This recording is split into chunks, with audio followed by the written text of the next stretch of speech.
Bible talks about a merry heart doeth good like a medicine. So the more you laugh, your body gets well. So just keep that in mind. If you don't laugh at me, it's your own fault that you're sick. I'll just tell you that right now.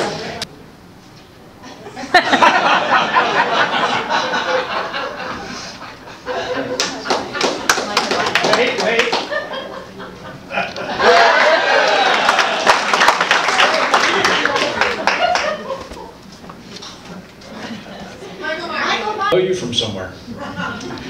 They hear my name, Michael Myers. And I'm like, well, let me explain something. The reason why I put this on here is the fact that if you think about it, if Jason was in that water that whole time, yep, he would have bad hair and a real pale complexion, right? So who knows, Michael Myers might be Jason, I'm not sure. But anyway, people will say, hey, don't I know you from somewhere? You know, I'm like, well, maybe. And they're like, no, I know you. Friday the 13th, right? Jason, right? I'm like, no, you're dyslexic. That's Friday the 13th, that's 1-3, I'm 3-1. Michael Myers, October 31st, if you didn't get that right. Michael Myers, have you ever seen, anybody ever seen any of the films? Obviously. All right, what, you know, he is like the Coca-Cola brand for bad guys. He has promoted himself in such a way that everybody knows him more than they do Fred. Who's Freddie? Jason? Who's Michael Myers is on Facebook, Instagram. I mean, movies. I mean, he's just everywhere.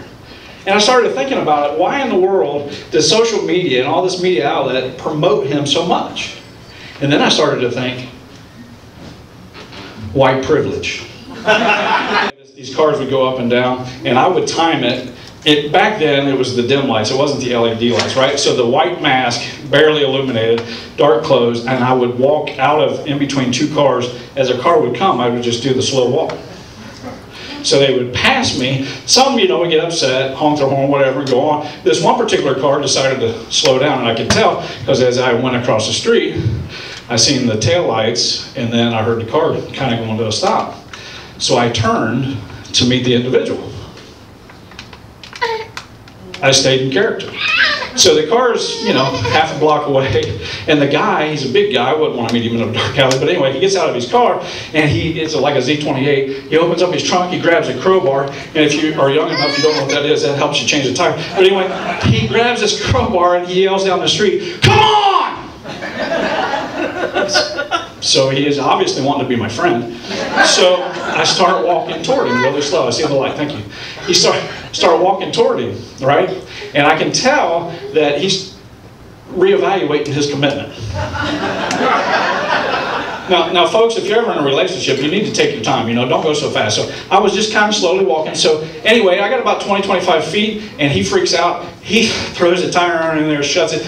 And in my horror, I'm sitting there watching the guy that barely made it in his car before he put it in drive, and he's running, going down the road, and I can tell he's watching me because there's stop sign after stop sign after stop sign, and he's blowing.